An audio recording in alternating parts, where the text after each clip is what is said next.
नमो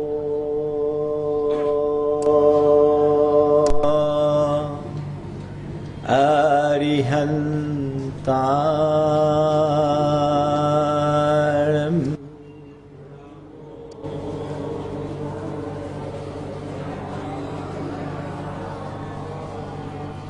नमो सिद्धारम्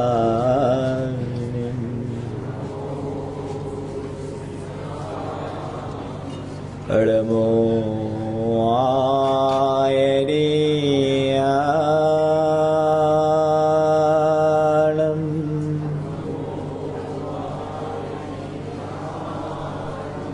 नमो उवज्झायाणम्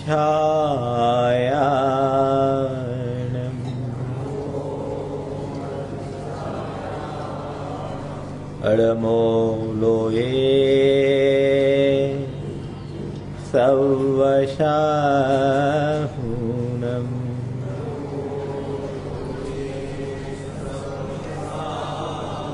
एसो पंचीनमयारो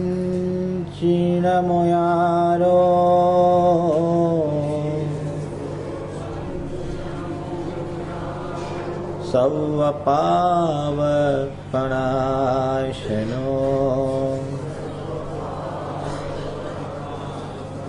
मंगलारं च सवेशिम्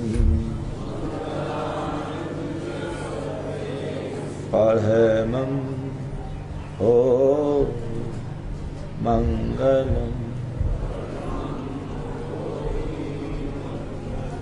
जय बोलो देवादिदेव खदराट श्री भगवान महावीर स्वामी की, अहिंसा परमो धर्म की, परम पूज आचार्य गुरुवर श्री विद्यासागर जी महाराज की, परम पूज्य मुनि श्री 160 प्रमाण कर्ण जी महाराज की, परम पूज्य मुनि श्री 160 विराट कर्ण जी महाराज की। बात जीवन की है, जीवन के कल्याण की है। संसार का हर प्राणी सुख की आकांक्षा करता है। हम जो कुछ भी करते हैं उसके पीछे मूल भावना सुख की उपलब्धि है। एक बार एक युवक ने मुझसे प्रश्न किया कि महाराज श्री, जीवन व्यवहार में धन पैसे की उपयोगिता दिखाई पड़ती है, नाम और प्रतिष्ठा भी काम आते हैं, रुतबे का असर भी दिखाई पड़ता है और स्वास्थ्य भी अपना प्रभाव दिखाता है। जीवन में दौलत, शोहरत और सेहत, ये तीनों चीजें बहुत उपयोगी प्रतीत होती है और लोग इसका लाभ उठाते हैं। लेकिन धर्म का जीवन में कोई सीधा उपयोग दिखाई नहीं पड़ता। फिर भी पता नहीं लोग धर्म की इतनी दुहाई क्यों देते हैं, धर्म को इतनी अधिक महत्ता क्यों दी जाती है।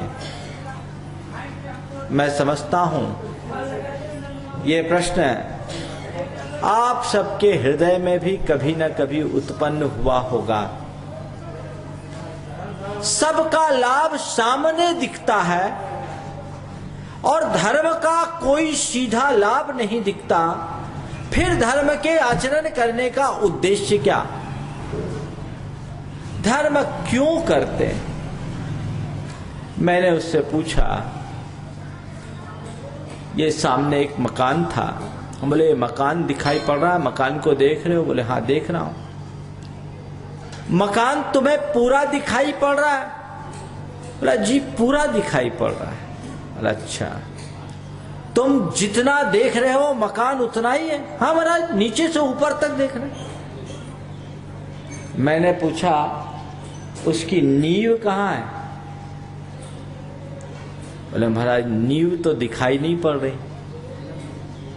पूरे मकान के एक एक कमरे का उपयोग है, यहां तक कि सीढ़ी और शौचकूप का और कबाड़ खाने का भी उपयोग है, लेकिन नींव का कोई सीधा उपयोग दिखाई पड़ता है? बोले नहीं। हमने कहा फिर नींव हटा दो। नहीं महाराज, नींव हटाएंगे तो फिर मकान टिकेगा कैसे? नींव के रहने तक पूरे मकान का उपयोग है, नींव के अभाव में मकान ही ध्वस्त हो जाएगा। तो मैंने उसे समझाया कि बस मैं तुम्हें इतना ही कहना चाहता हूं, जो भूमिका मकान की स्थिरता के लिए नींव की है, वही भूमिका जीवन की स्थिरता के लिए धर्म की है।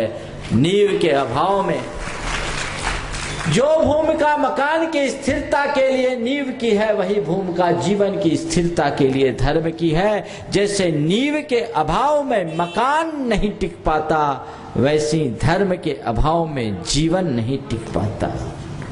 इसलिए धर्म का लाभ लेने की बात की जाती है, धर्म को इसीलिए इतनी महत्ता दी जाती है, धर्म की इसीलिए इतनी महिमा बताई जाती है कि तुम्हारे जीवन में धर्म है तो सब कुछ है, और धर्म नहीं तो कुछ नहीं। मनुष्य जीवन की सार्थकता धर्म के आचरण से है। कहते हैं धर्मेण हीना पशु भी समाना। संसार के अन्य प्राणियों में और मनुष्य में एक ही अंतर है, वह है धार्मिक चेतना का। जिस स्तर की धार्मिक चेतना एक मनुष्य के भीतर होती है, वह चेतना संसार के दूसरे प्राणियों में नहीं देखी जाती। ये धर्म की महिमा है। सीधे तौर पर हम जब देखते हैं तो धर्म का हमें कोई उपयोग और लाभ नहीं दिखता, लेकिन जब गहराई में उतरते हैं तो दिखता है कि इसके अभाव में कोई लाभ नहीं। फिर मैंने उससे कहा, मैं तुम्हें इतना ही नहीं बताना चाहता, मैं तुमसे ये कहना चाहता हूं कि दौलत, शोहरत और सेहत से भी ज्यादा जरूरी धर्म है। तुम्हारी दौलत, तुम्हारी सेहत, तुम्हारी शोहरत भी तुम्हें तभी सुखी कर सकेंगे जब तुम्हारे अंदर धर्म हो। धर्म क्या है? आप धर्म करते हैं, धर्म क्या है, धर्म क्यों करते हैं, धर्म कैसे करते हैं, धर्म का वास्तविक स्वरूप क्या है? एक बार एक युवक ने मुझसे पूछा कि महाराज जी, धर्म करते हैं, पुण्य मिलता है, पाप मिलता है, ऐसी बातें होती हैं, लेकिन पुण्य पाप तो दिखाई नहीं पड़ता, और देखने में ये आता है कि एक धर्मी जीव कष्ट पाता दिखता है और एक अधर्मी फलता फूलता नजर आता है। विश्वास डगमगा सा जाता है। होता है ना? कई बार ऐसा होता है कि धर्मी जीव कष्ट पाता दिखाई पड़ता है और अधर्मी फलता फूलता नजर आता है, और ऊपरी तौर पर देखने वाले लोग इसी कारण थोड़े से भ्रमित हो जाते हैं। वे सोचते फिर धर्म करने का फायदा क्या, लाभ क्या? देखो वो धर्म कर रहा, उसको इतना कष्ट हुआ, तो धर्म ने हमको दिया क्या? मैंने उससे कहा कि इस भाव से कि धर्म करने से मेरा कष्ट दूर होगा, जो धर्म करता है वो सही धर्म करता ही नहीं, उसने धर्म को जाना ही नहीं। धर्म करने से कष्ट दूर होता है ये सोच करके जो धर्म करता है उसने धर्म को जाना ही नहीं। फिर क्या? फिर मतलब धर्म करने से मतलब क्या? धर्म करने से कष्ट दूर नहीं होता, धर्म करने से दुख दूर होता है। ध्यान से सुनना। कल मैंने क्या कहा था? कर्म अज्ञानी को पीड़ित करता है और ज्ञानी को पीड़ा देता है। कहा था अज्ञानी पीड़ित होता है, ज्ञानी को कर्म पीड़ा देता है, लेकिन वो पीड़ित नहीं होता, उसको केवल जानता देखता और भोग करके छोड़ देता है। धर्म करने से दुख दूर होता है, कष्ट दूर हो ये कोई जरूरी नहीं।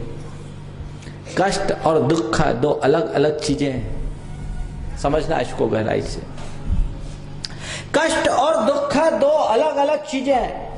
कष्ट यानी विपत्ति, कष्ट यानी मुसीबत, कष्ट यानी परेशानी, कष्ट यानी उपसर्ग।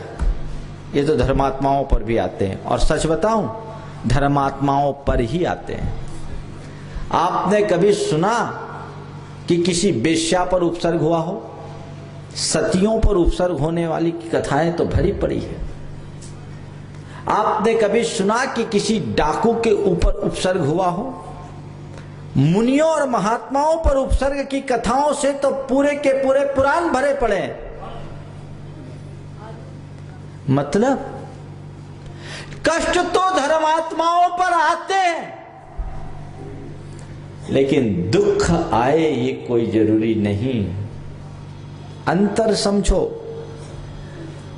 कष्ट में और दुख में, कष्ट बाहर से आता है, दुख भीतर की पड़ती है। मैं यहां बैठा हूं, ऊपर से बांस गिरे, मेरा सिर फूट जाए, ये कष्ट है, और मैं रोने लगूं, ये मेरा दुख है। रोना मेरे बस की है, मेरे हाथ की बात है, और विपत्ति कर्म की परिणति है। ये धर्म की ऐसी ताकत है जो बड़े से बड़े कष्ट में, मुसीबत में, दुख में भी हमें स्थिर बनाए रखने की सामर्थ्य देता है। जो कष्ट को सह लेते हैं वे दुखी नहीं होते, और जो कष्ट में पस्त हो जाते हैं वे त्रस्त होते हैं। दुख उनको होता है। अज्ञानी अपने जीवन में आगत थोड़े से कष्ट से भी पस्त हो जाता है, और ज्ञानी बड़े बड़े कष्टों में भी मस्त रहता है। पारसनाथ भगवान को अपने सामने खड़े करके देखो। पारसनाथ भगवान तीर्थंकर, जिनके मां के पेट में आने के 6 माह पहले से रत्नों की वर्षा हुई। देवों ने सुमेरु पर्वत पर ले जाकर जिनका जन्माभिषेक किया, ऐसे तीर्थंकर के जैसे पुण्यधारी पार्श्वनाथ भगवान को मुनि अवस्था में कितना उपसर्ग हुआ? हाँ, कितना? एक दिन? कितने दिन? अरे 10 भाव तो भूल जाओ, पारसनाथ के भाव की बात करो। कितने दिन? 7 दिन तक 24 घंटे। तुम्हें 7 मिनट हो तो मैदान छोड़ के भाग जाओगे। पारसनाथ भगवान इतना उपसर्ग, इतना कष्ट, क्या कहीं दुखी हुए? एक क्षण को भी पार्श्वनाथ भगवान दुखी हुए? कष्ट तो बहुत था। तुम उसके करोड़वें अंश मात्र दुख मिल जाए तो दुखी हो जाओगे, कष्ट हो तो दुखी हो जाओगे। और पार्श्वनाथ भगवान के ऊपर इतना कष्ट जिसकी कल्पना मात्र से रोंगटे खड़े हो जाए, उन पार्श्वनाथ भगवान पर इतना कष्ट होने के बाद भी वे दुखी नहीं हुए। क्या हुआ? पार्श्वनाथ भगवान कष्ट था लेकिन दुखी नहीं थे। क्यों? वे अपने में मस्त थे। वे भी उस कष्ट की होती हुई घटना को देख रहे थे, जान रहे थे, जैसे दूसरा देख रहा और जान रहा है। जैसे कहीं आग लग जाए और उसकी जलती हुई ज्वाला को कोई देखे, वे भी देख रहे कि इस काया की कुटिया में आग लगी है, मैं तो केवल उसका दृष्टा हूं। मैं आपसे पूछता हूं, पार्श्वनाथ भगवान के भीतर ये ताकत कहां से आई? किसने दी ताकत? इस कष्ट को सहने की ताकत किसने दी? क्या हुआ? कोई देवता ने आके बचाया? हाँ? पार्श्वनाथ भगवान ने किसी की गुहार लगाई, किसी को पुकारा? ये शक्ति कहां से आई? ये शक्ति धर्म की शक्ति है। बात समझ में आए? धर्मी को कष्ट हो सकता है पर दुख नहीं, नोट कर लो। कष्ट भोगने वाला धर्मी होगा, लेकिन धर्मी कष्टों में भी दुखी नहीं होगा। वो उपसर्ग और परीक्षा को सहेगा, और इस दुख को जीतना ही धर्म है, जो हमारी आत्म पुरुषार्थ की प्रखरता का परिणाम है। पार्श्वनाथ भगवान को देखो, सुकुमार मुनि को देखो। सुकुमार जिसे सरसों का दाना भी चुभन पैदा करता था, सरसों का दाना जिन्हें चुभता था, शालिनी के दंश नहीं चुभे। किसने दी ताकत? हाँ? धर्म ने ताकत दी। ये तो पुराण पुरुषों की कहानी है। मैं आपके जीवन व्यवहार में उतर करके आपको उसका एहसास कराना चाहता हूं कि तुम धर्म धारण करोगे तो तुम्हें दुख नहीं होगा। और एक बात बताऊं,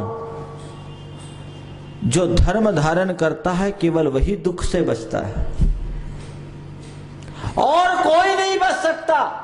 संसार में जितने भी प्राणी हैं वे सब दुखी हैं, केवल एक धर्मी सुखी है। पैसे से सुखी नहीं हुआ जा सकता, प्रतिष्ठा से सुखी नहीं हो सकते, रूप से व्यक्ति सुखी नहीं हो सकता, नाम से व्यक्ति सुखी नहीं बन सकता। सुखी बनता है तो आत्मतोष से बनता है, और आत्मतोष धर्म की परिणति। मैंने उस युवक से कहा कि तुम्हें ये दिखता है कि धर्मी दुखी है और अधर्मी फल फूल रहा है, पर यह सच्चाई नहीं है। गहराई में देखोगे तो धर्मी तुम्हें हमेशा सुखी दिखेगा और अधर्मी हमेशा त्रस्त दिखेगा। थोड़ा देखने की कोशिश करो, मेरी निगाह से देखने की कोशिश करो। हो सकता है एक धर्मी व्यक्ति बीमार हो सकता है एक धर्मी व्यक्ति विपत्तियों का शिकार बना हो, यह भी हो सकता है एक व्यक्ति के धर्मी व्यक्ति के जीवन में घोर अर्थाभाव हो। यह भी संभव है कि एक धर्मी व्यक्ति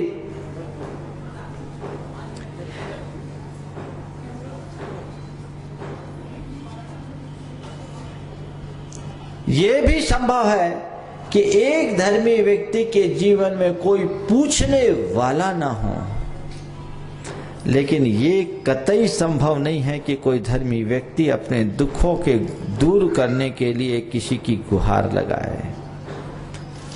वो उस हाल में भी प्रसन्न है, उसको कोई पूछ नहीं रहा है तो उसको पूछ की चाह नहीं, उसके पास रूप नहीं है तो उसके लिए रूप की परवाह नहीं, उसके पास धन नहीं है तो भी जितना है उसमें वो संतुष्ट है, उसकी ज्यादा धाक नहीं है तो भी उसकी उसे कोई परवाह नहीं। और एक अधर्मी व्यक्ति जिसका बड़ा रुतबा है, बड़ा ठाट बाट है, पैसा है, प्रतिष्ठा है, धाक है, सब कुछ है, लेकिन इसके साथ रात दिन परेशान है, नींद की गोलियां फांकनी पड़ रही है, 24 घंटे तनाव में, दुनिया की निगाह में वो बड़ा आदमी है, लेकिन उसके भीतर झांक करके देखो तो 24 घंटे भय और दहशत से भरा है। उसे भय है कोई मेरा किडनैप ना कर ले, कोई मुझ पर अटैक ना कर दे, उसे डॉक्टर अपने ड्राइवर से भय है, अपने कर्मी से भय है, कई को तो अपनी ही संतान से भय है, और सच बोलूं उनको खुद से भी भय है। होता है कि नहीं होता? दिख रहा है फलता फूलता, ऊपर से फलता फूलता हुआ व्यक्ति भी अंदर से फैल है, और बाहर से फैल दिखने वाला व्यक्ति भी अंदर से फूला फला हुआ है। ये देखने की जरूरत है। सबसे पहली बात धर्म की अवधारणा को ठीक करने की है। धर्म करो, कभी इस ख्याल से धर्म मत करो कि धर्म करने से तुम्हारे जीवन का कष्ट दूर होगा। इस भाव के साथ धर्म करो कि धर्म करने से मैं कष्टों को सहने में समर्थ हो जाऊंगा। धर्म का मूल ये है कि जीवन में आगत अनुकूल प्रतिकूल संयोगों में समता रखो, क्योंकि सुख दुख, जीवन मरण, संयोग वियोग, हानि लाभ, ये सब हमारे हाथ नहीं है ना सच्चाई। पारसनाथ भगवान ने ये नहीं कहा मेटो मेटो जी संकट हमारा, गए थे किसी को पुकारा। आप तो कहते हो तुमसे लागी लगन ले लो अपनी शरण पारस प्यारा, और मेटो मेटो जी। वो भगवान मुस्कुराते होंगे कि मैं किसी के पास नहीं गया, मेरा संकट कोई दूसरा नहीं मिटाया तो मैं तेरा कैसे मिटाऊंगा। ये भी व्यवहार की एक भक्ति है, जिसमें हम भगवान के प्रति ऐसे उद्गार व्यक्त करते हैं। भक्ति है। भगवान हमारे संकट को उबारेंगे नहीं, संकट को मिटेंगे नहीं, लेकिन हाँ उनकी भक्ति से हमारे भीतर ऐसी शक्ति और सामर्थ्य विकसित होगी जिसके बल पर हम उस संकट को सहने में समर्थ हो जाएंगे। भगवान पार्श्वनाथ की सच्ची भक्ति यही है कि हे भगवान, आपने अपने जीवन में उत्पन्न अनिष्ट संयोगों से, प्रतिकूल संयोगों में जैसी क्षमता रखी, मैं भी अपने जीवन में आने वाली यत् किंचित प्रतिकूलताओं के मध्य अपनी स्थिरता बना सकूं। बस आपकी कृपा का यही प्रसाद चाहता हूं, इसके अलावा और कुछ नहीं चाहता हूं। ये दृष्टि अगर अंतरंग में विकसित हो जाए तो मनुष्य का जीवन कभी दुखी नहीं होगा। एक युवक मेरे संपर्क में, देखो प्रतिकूल परिस्थितियों में समता रखने वाला मनुष्य कैसे आगे बढ़ता है और दुख से बचता है। उसके पिताजी ने उससे नाराज होकर एक दिन उसे घर से निकल जाने के लिए कह दिया। बैकग्राउंड में बात ऐसी थी कि उस लड़के ने शादी अपनी मर्जी से की थी, एक जैन लड़की से ही की थी। लड़का इंजीनियर था, लेकिन उसने एक ऐसी लड़की को अपना जीवन साथी बनाया जो उसके धर्म मार्ग में उसको सहायक बने। पिताजी चाहते थे कि कोई बड़े घर में जाए तो कुछ ज्यादा माल पानी आएगा। लड़के ने पिता की इच्छा के विरुद्ध, उनकी सहमति के अभाव में वे विवाह किया और अच्छे से शादी की, अच्छे से रहने लगा। पिताजी एक दिन नाराज हो गए और उन्होंने कहा कि तुम घर से निकल जाओ, इसी वक्त निकल जाओ। बड़ा तत्वज्ञ लड़का था। पति पत्नी दोनों ने तत्क्षण उसके पांव पड़े, पिता के पांव पड़े, मां के पांव पड़े और कहा पिताजी आशीर्वाद दो, आशीर्वाद दो, मैं फलूं फूलूं, आपका नाम ऊंचा कर सकूं। आप मुझे आशीर्वाद दो। मेरे कर्म का उदय है कि आज आपको छोड़ आपके घर से मुझे जाना पड़ रहा है, पर मेरे दिल से आप कभी नहीं जाओगे। कर्म का उदय मुझे बाहर निकाल रहा है, लेकिन आप तो हमारे हृदय में हमेशा है। आप हमें आशीर्वाद दो कि हम फले फूले और आपके नाम को रोशन करें। पिता एक अधिकारी थे। दोनों ने अपने शरीर के कपड़े के अतिरिक्त अटैची में 4 जोड़ी कपड़े रखे, बस न ज्वेलरी रखी न कुछ। कोई शिकायत नहीं, कोई फरियाद नहीं कि कर्म के उदय से आज ऐसी परिणति आई है, जो कर्म कराएगा हम स्वीकार कर लेंगे। घर से निकल गए। 2 दिन तक अपने मित्र के घर रहे। उसके बाद एक फ्लैट किराया से लिया। उस दिन जिस दिन घर से निकला था, जेब में कुल 500 रुपए थे। यह घटना 1999 की। कुल 500 रुपया लेके घर से निकला। 2 दिन बाद एक फ्लैट किराया में लिया। गुडविल बाजार में अच्छी थी, उसके मित्र और की भी उसके प्रति बड़ी सहानुभूति थी। सबने मिलजुल करके उसको सहयोग किया, उसने एक कंपनी बनाई और आज 2012 है। आज वो युवक एक इतना बड़ा बिल्डर बना है कि 1000 फ्लैट का एक प्रोजेक्ट चालू है उसका। 1000 फ्लैट बनाने का प्रोजेक्ट चालू है। एक पल को दुखी नहीं हुआ, कहीं विचलित नहीं हुआ। दूसरा होता तो बाप को रास्ता दिखा देता। सोच, व्याकुल चित्त होता, मन टूट जाता, डिप्रेशन का शिकार हो गया होता, रेल के नीचे जाकर कट के मर गया होता, या जहर खाकर आत्महत्या कर लिया होता। जो ज्ञानी होता है वो विपत्ति में भी स्थिरता बनाने की सामर्थ्य रखता है। मैं एक ऐसी दंपत्ति को जानता हूं जिनकी 2 संतान, 2 बेटे, और दोनों बेटे स्कूटर से जा रहे थे। घटना 1989 की है। स्कूटर से जा रहे थे, ट्रक के नीचे आकर ऑन स्पॉट दोनों की मृत्यु हो गई। उनके ऊपर वज्राघात। 22 और 24 साल का जवान बेटा चला गया। बहुत बड़ी विपत्ति है, साधारण आदमी इसको बर्दाश्त नहीं कर सकता। लेकिन धन है वह माता पिता। पुत्र के शोक से संतप्त तो हुए, लेकिन विचलित नहीं हुए। उन्होंने कुल इतना ही कहा कि मेरे और मेरे बेटों का इतने ही दिन का संयोग था। अब जो के लिए मंजूर था सो था, चलो जो हुआ सो हुआ। हम तो यही सोचते हैं, काश बेटों की शादी हो गई होती तो बहू के जीवन निर्वाह की समस्या भी हमारे साथ होती। गया तो शादी के पहले गया, हम बड़े बेटे की तो शादी की तैयारी में ही थे।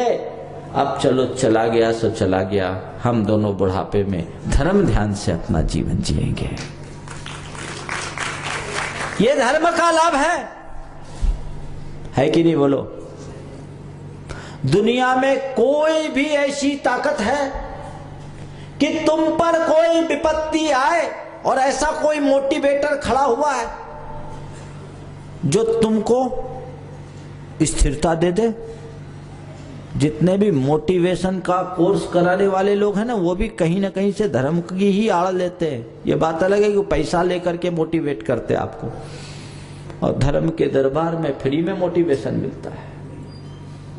तुमको डिप्रेशन का शिकार होने से बचा सके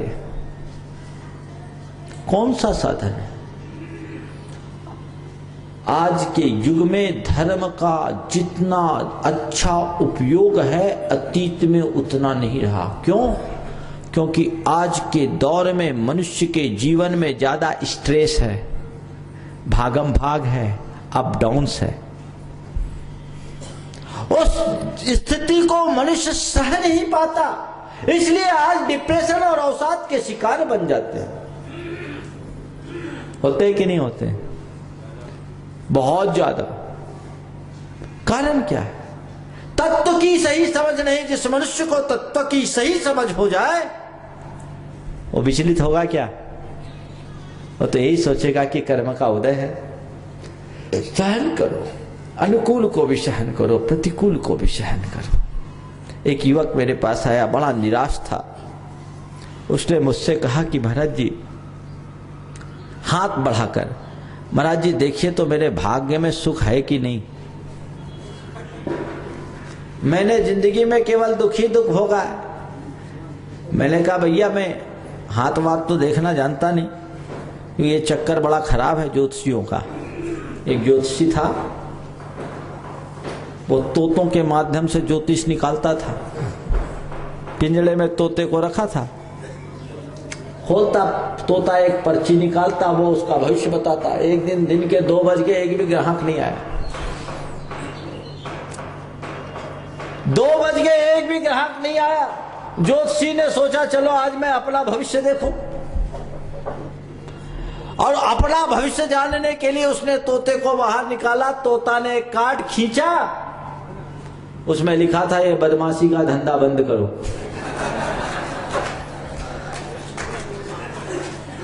ये बदमाशी का धंधा बंद करो। मैं आपसे कह रहा था, हाथ मेरे सामने आया, ले आना मत, मैं जानता मानता नहीं और मानता भी नहीं उसको।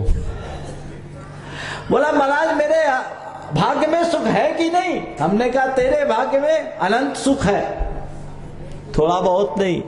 महाराज आज तक तो मैं केवल दुख को भोगा हूं। मैंने उसे कहा घबराओ नहीं, संसार में ये चक्र चलता है, रात के बाद दिन, दिन के बाद रात। रात लंबी हो सकती है, शाश्वत नहीं। शाश्वत नहीं, कभी 24 घंटे का रात नहीं होगा इस दुनिया में। रात के बाद दिन, रात के बाद प्रभात। थोड़ा धैर्य रखो, सहन करो, सामना करो, तुम्हारा जीवन आगे बढ़ेगा।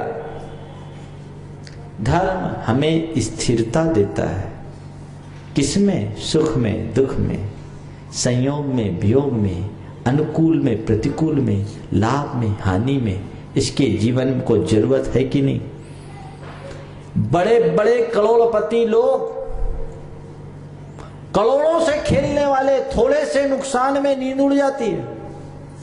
लेकिन यदि बुद्धि में धर्म है, हृदय में धर्म है, अंतस में धर्म है, तो भैया ये तो चलता है। मेरे संपर्क में एक बहुत बड़े धनपति, शेयर बाजार से उनका संबंध था।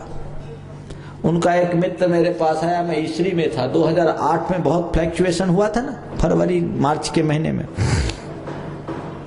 तो उसके मित्र ने मुझसे कहा महाराज इस व्यक्ति को बहुत लंबा नुकसान हुआ,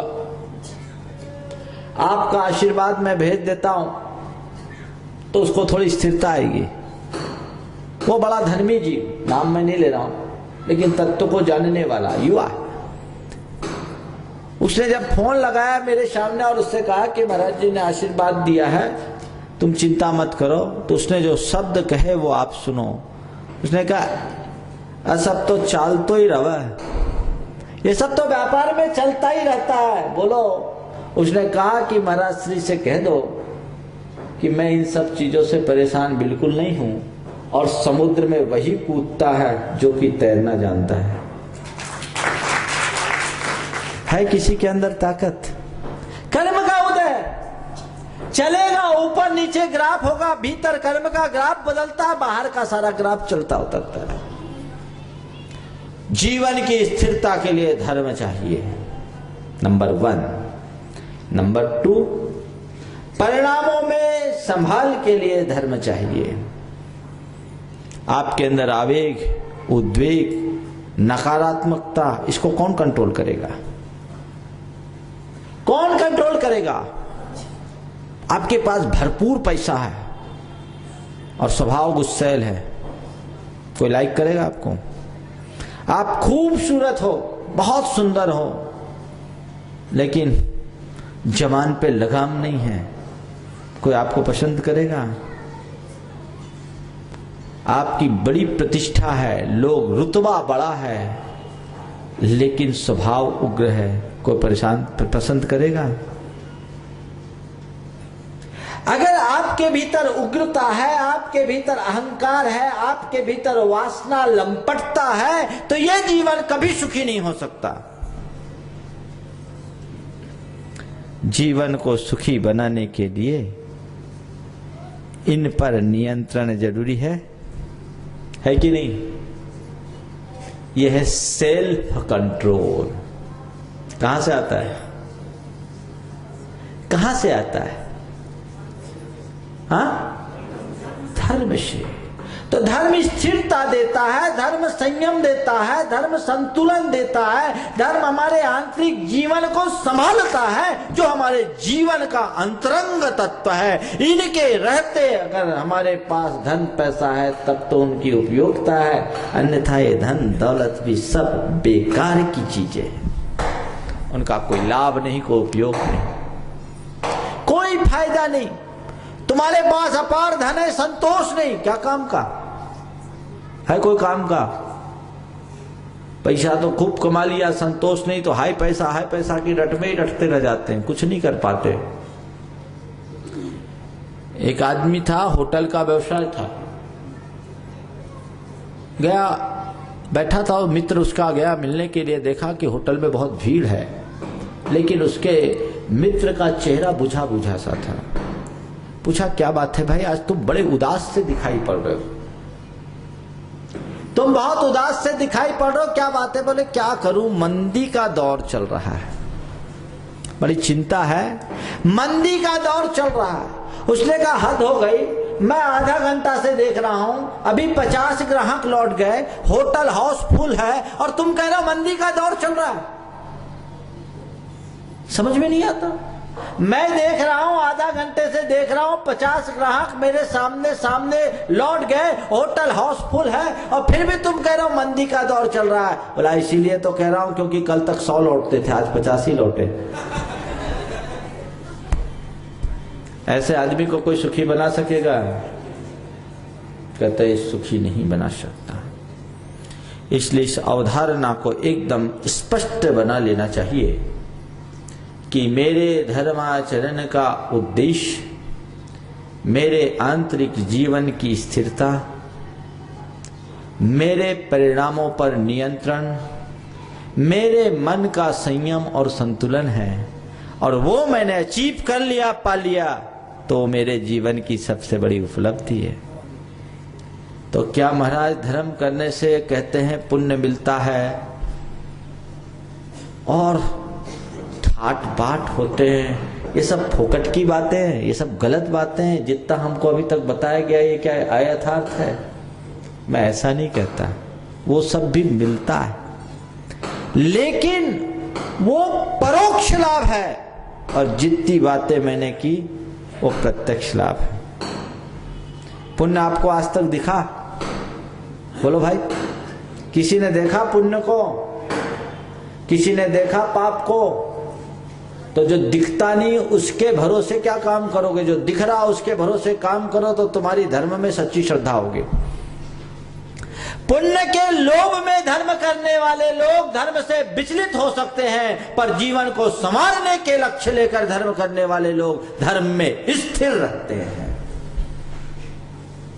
तुम ये सोचो कि मैं धर्म करूंगा, पुण्य मिलेगा, सदगति मिलेगी, समृद्धि मिलेगी, मेरे ठाट बाट होंगे, और कहीं थोड़ा बहुत कुछ गड़बड़ हुआ मन डगमगा जाएगा।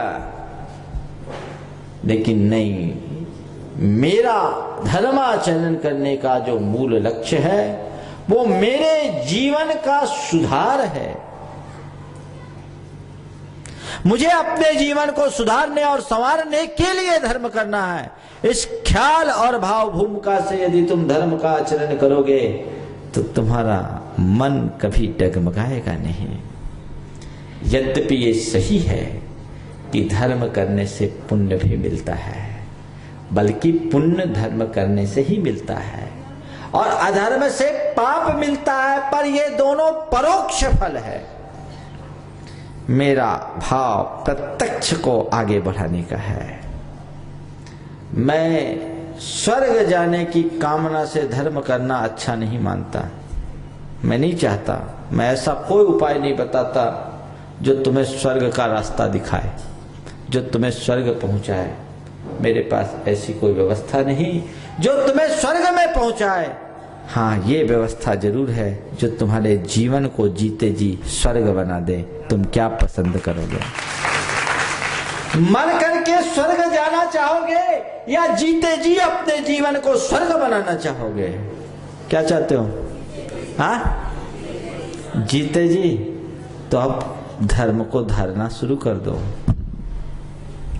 अपने अंतरंग में जितना धर्म धारोगे तुम्हारा जीवन उतना ही पवित्र बनेगा, और इसी पवित्रता और दिव्यता का नाम ही तो स्वर्ग है। बनाओ,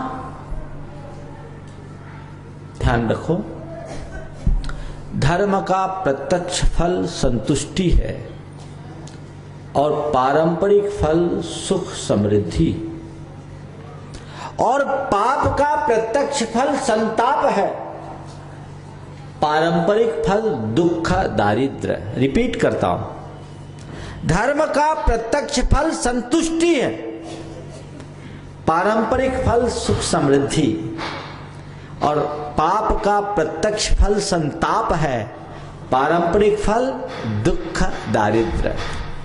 देखो उदाहरण देता हूं, आपने किसी को 100 रुपया की मदद की, क्या किया आपने? धर्म किया। मन में क्या ख्याल आया? एक अच्छा कार्य किया हूं, एक संतुष्टि, ठीक। और आपने किसी के जेब से 100 रुपये निकाल लिए, उसकी नजर बचा के निकाली, उसके बाद आपके मन में क्या प्रतिक्रिया होगी? एक शंका बनी रहेगी कि नहीं, कहीं उसने देख न लिया हो या देख न ले, उसको पता न लग जाए। रुपया जेब में है, निश्चिंतता नहीं है, और वहां त्याग किया, निश्चिंतता है। समझ में आ रहा है कि नहीं आ रहा है? अब ये चोरी करने का फल मिलेगा, कौन सा पाप आएगा, कौन सा कर्म बंधेगा, ये तो सर्वज्ञ भगवान जानते हैं। लेकिन तुम्हारे दिमाग में जो शंका जन्मी, ये तात्कालिक फल है। समझ में आया कि नहीं आया? जितने लोग पापी लोग हैं, पाखंड में जीने वाले लोग हैं, सबका हृदय शंकाग्रस्त होता है, वे निश्चिंत नहीं होते क्योंकि पाप करते हैं। होता है कि नहीं होता? देखो उदाहरण देता हूं, आप ट्रेन में यात्रा कर रहे हो, टिकट लेकर के गए, अपनी सीट पर बैठे, तो आपको कोई चिंता रहती है?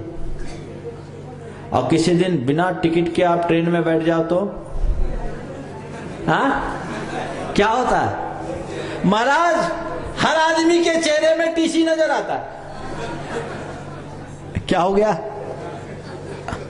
टिकट लेकर अपनी सीट पर बैठे तो कोई चिंता नहीं, और बिना टिकट की ट्रेन में बैठ गए तो चिंता ही चिंता। मतलब क्या?